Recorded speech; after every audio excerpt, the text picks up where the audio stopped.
In response to intervention, certain processes or checks are in place to ensure that the student in concern has had access to high-quality instruction.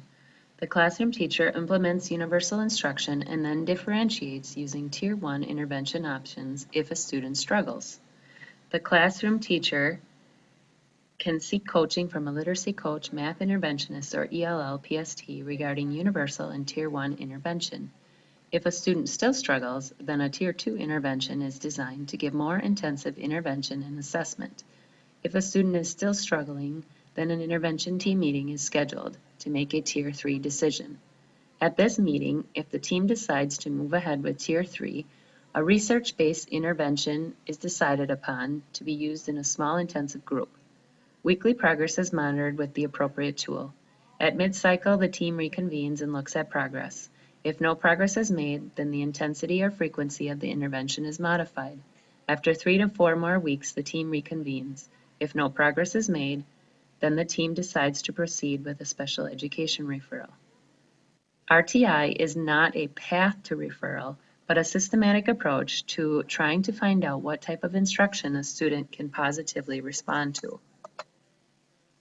However, if no progress has been made in any of the tiers and it was decided to refer a student and the student is an ELL learner, then the school consultation request form for ELLs must be filled out entirely.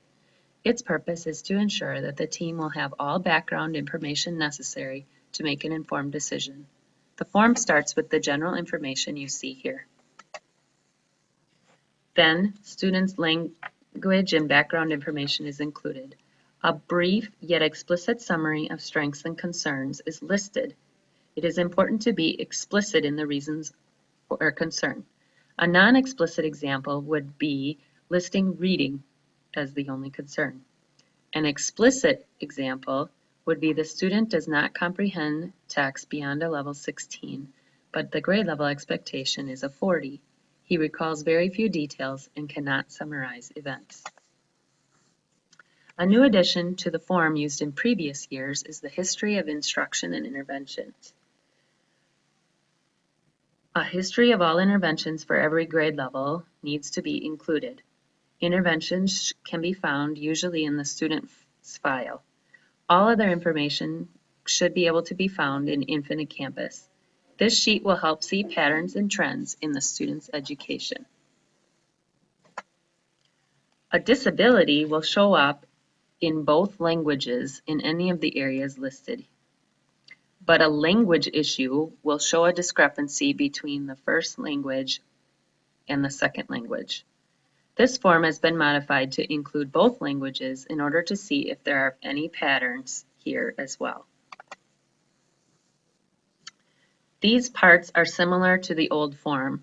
There is a relevant parent-sibling information form that is an interview with parents to be completed by school personnel, and it can give a history of the student and family performance.